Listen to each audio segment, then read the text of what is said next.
Vincent Loisel, agriculteur à côté de Breteuil et également président de Serre France Picardie Nord-de-Seine et de Périgée.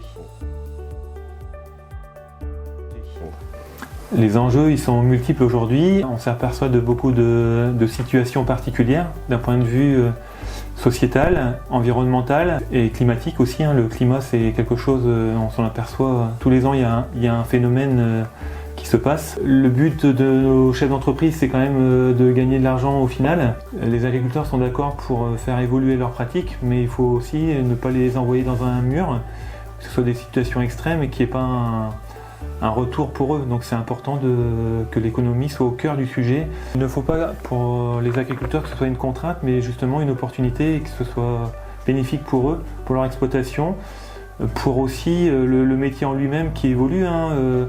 Avant on faisait un peu comme papa, maintenant on adapte les situations. J'ai essayé également le semi-direct. Il y a beaucoup de vertus, du bénéfice agronomique sur la structure de sol, la vie du sol. On parle beaucoup de vie des plantes plutôt que de produits phytosanitaires. On s'en aperçoit également au niveau nitrate aussi, nitrate ou azote. On a des bénéfices aussi sur tout ce qui est engrais minéraux, mais beaucoup moins de minéraux. Et à travers ça, on va vers des aspects carbone. Un exemple, c'est les couverts. Avant, c'était une contrainte pour tout le monde d'en mettre. Aujourd'hui, on s'aperçoit du bénéfice, et c'est l'une des pratiques qui paye justement le plus rapidement aujourd'hui. On a créé un GI2E sur le bac de Breteuil qui est Grenelle, des 10 bacs de l'Oise qui sont identifiés où il y a des efforts à faire rapidement. Donc nous on s'est constitué en GI2E en 2016, donc après la récolte 2016, je pense que tout le monde s'en rappelle, où les rendements étaient catastrophiques. On a créé ça à l'issue de 2016, on pensait que tout le monde allait être découragé, n'allait pas participer à notre GI2E, et au final si ça s'est construit. On a créé un collectif qui nous permet d'échanger entre voisins et au-delà de l'aspect environnemental, c'est surtout une richesse d'échange d'informations, notamment sur des opportunités, des sujets divers et variés, pas forcément liés avec l'environnement, mais on apprend à se connaître entre voisins et c'est bénéfique à chaque fois. Vraiment, les agriculteurs qui sont à l'origine du projet, c'est pas quelque chose qui nous est venu d'en haut, c'est la base qui a créé cette association. Et aujourd'hui, on a encore une dizaine d'agriculteurs à travailler sur différents sujets. Et là, on est sur les sujets ferments, changement climatique.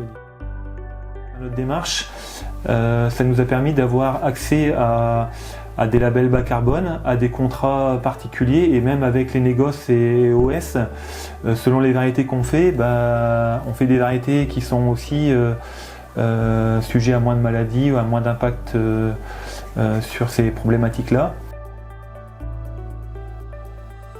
Périgée et Serre France m'ont permis de transformer mon métier, de le redécouvrir, de le rebalayer. À mi-carrière, on avait fait le tour du sujet, de labourer, de semer, etc.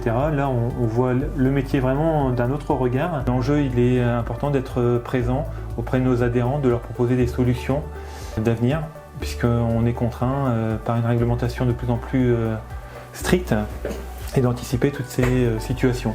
Il faut qu'on soit en première ligne sur tous les sujets, et pour ça on a besoin d'interlocuteurs privilégiés, et on les sollicite régulièrement, qui nous apportent les éléments de réflexion, d'avoir un bon accompagnement pour avoir quelqu'un qui a un regard en hauteur.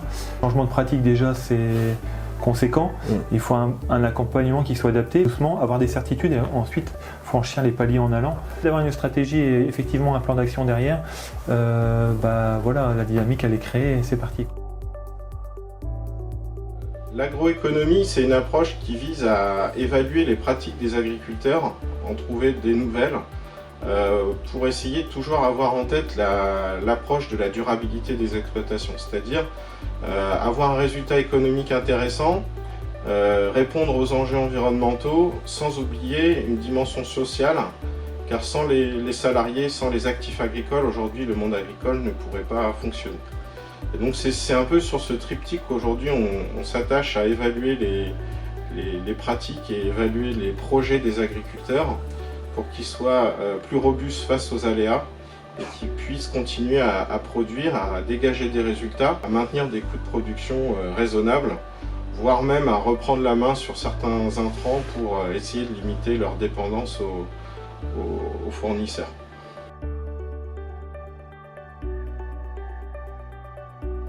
Les rendez-vous de l'agroéconomie s'attachent à essayer d'illustrer par des exemples précis différentes pratiques mises en place par des agriculteurs. Nous chercherons à balayer l'ensemble des thématiques qui peuvent préoccuper les agriculteurs à travers l'approche de la fertilité des sols, de l'agronomie. Nous travaillerons la thématique du carbone. Nous présenterons un peu ce qu'on est capable de faire en grande culture ou en élevage sur le carbone. Les thématiques liées à la haie, à l'agroforesterie seront aussi abordées à travers différents angles pour essayer d'illustrer les avantages, les intérêts de ces pratiques et puis aussi peut-être leurs limites. Aujourd'hui, les pratiques de protection des plantes montrent certaines limites avec les nouveaux ravageurs. Il va falloir trouver des astuces pour essayer de mobiliser la biodiversité au service de notre projet. Le changement climatique affecte toutes les dimensions de notre activité, que ce soit des évolutions de date, des périodes de production compliquées, des aléas climatiques importants. Une piste pour essayer de créer de la valeur ajoutée avec des pratiques exemplaires, c'est de montrer à l'aval que les pratiques qu'on met en place sont intéressantes. Il y a différentes pistes à travers des certifications environnementales, des labels ou bien des paiements pour services environnementaux qui peuvent permettre aux agriculteurs demain de créer des revenus au-delà de simplement leur production. Restez connectés pour ne pas manquer notre prochaine vidéo et en apprendre plus sur les couverts, avec l'idée de voir comment ils peuvent améliorer la fertilité des sols, comment on peut essayer de gagner de l'argent avec ces couverts, au service des cultures suivantes, au service du sol, au service du carbone.